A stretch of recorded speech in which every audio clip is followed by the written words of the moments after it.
This is my bone to pick in terms of how people would cloak a black activist movement, in Marxist communist language to the point where you're vilifying anybody who isn't struggling financially.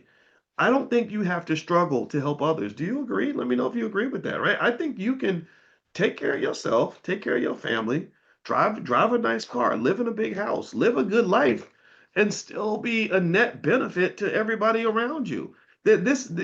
So many black movements, so many great examples of activism in the black community died just because there was nobody courageous enough to sit around and say, okay, how do we develop a business model around this that's going to be ethical and strong, right? Like, does that make us greedy capitalists automatically just because we want to hold something back for the institution to develop the capital base? I mean, you're fighting against an oppressive capitalist system.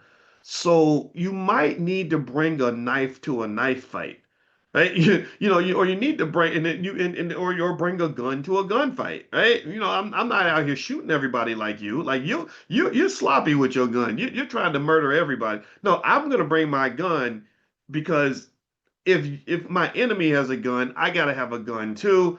But I'm not like you because I'm not shooting everybody, right? Capitalism can be destructive, but free enterprise and business development certainly doesn't have to be, and it can be incredibly beneficial.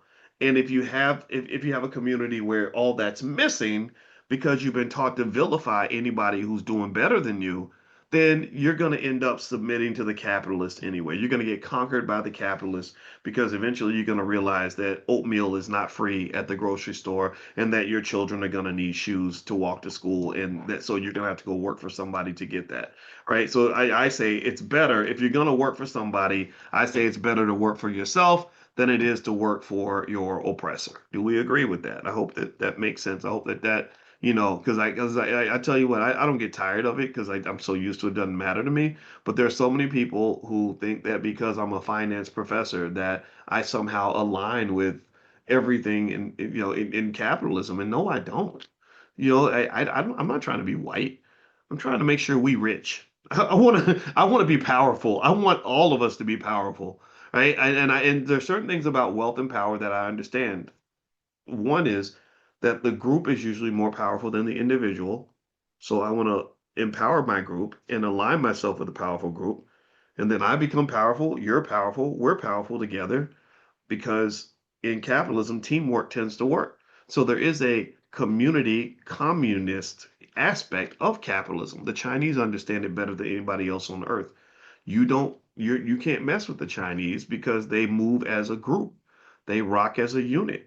They train their children. Has anybody ever seen Chinese kindergartners at school and how they train them to move in lockstep?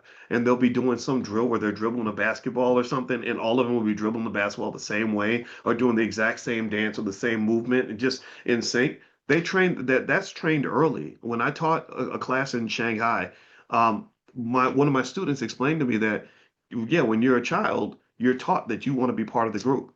Being loud and separating yourself from the group, cutting people off and all that, like that's frowned upon. You look like a clown. They make fun of you if you stand out. She said, Dr. Watkins, we have saying that the fattest pig always gets slaughtered. So when you look at bombastic personalities, we celebrate that in the United States. We celebrate people that are outrageous and loud and anno they in China they don't honor that. They think that that's stupid.